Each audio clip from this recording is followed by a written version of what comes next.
tere! Kas oled valmis koos minuga väikesele rännakule üks-ühele koosolekute maailma?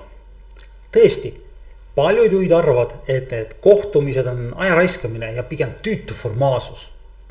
Aga mis on alternatiiv?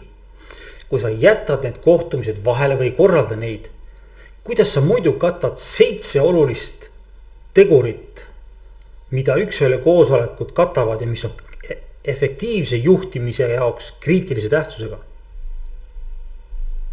Esiteks, isiksuhtluse suhtlemine. Üks-ühele koosolekud annavad sulle võimaluse mõista iga töötaja individuaalseid vajadusi, muresid ja ootusi. Need tugevdavad isiklikke suhteid ja suurendavad töötaja rahulolu ja seotust organisatsiooni ja meeskonnaga. Teiseks, tagasiside andmine ja saamine. See on ideaalne hetk anda konstruktiivset tagasisidet ning kuulata ka töötaja mõtteid ja muresid. See omakorda annab tagasisidet sinu kui juhi tegevusele. Kolmandaks, individuaalne juhendamine ja arendamine. Üks-ühele koosolek on sinu võimalus aidata töötajal näha tema tugevusi, arendamist vajalikke oskusi ning panustada tema karjääri kasvule. Neljandaks, probleemide varajane avastamine ja lahendamine.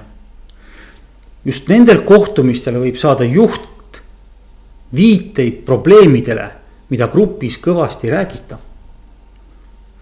Ja nendel kohtumistel on võimalus leida lahendused sellele probleemile enne, kui need probleemid suureks kasvavad. Viiendaks, töötaja motivatsiooni suurendamine. Kui töötaja tunneb, et juht hoolib temast ja näitab isiklikku tähelepanu, tõuseb töötaja motivatsioon ja pühendumus. Kuuendaks, strateegilise suuna selgitamine. See on võimalus tagada, et töötaja mõistab, kuidas tema töö toetab organisatsiooni ja meeskonna eesmärke. Seitsmendaks, konfidentsiaalsus ja usaldus. Üks-ühele kohtumised loovad turvalise ja usaldusliku keskkonna, kus saab arutada ka tundlikke teemasid. Ja iga eduka juhtimise aluseks on usaldus. Kas need 7 põhjust ei ole piisavad, et alustada või ka jätkata üks-ühele koosolekutega? Ära alahinda neid 30-minutilisi kohtumisi. See on sinu võimalus tugevdada suhteid töötajatega ja parandada kogu meeskonna sooritust.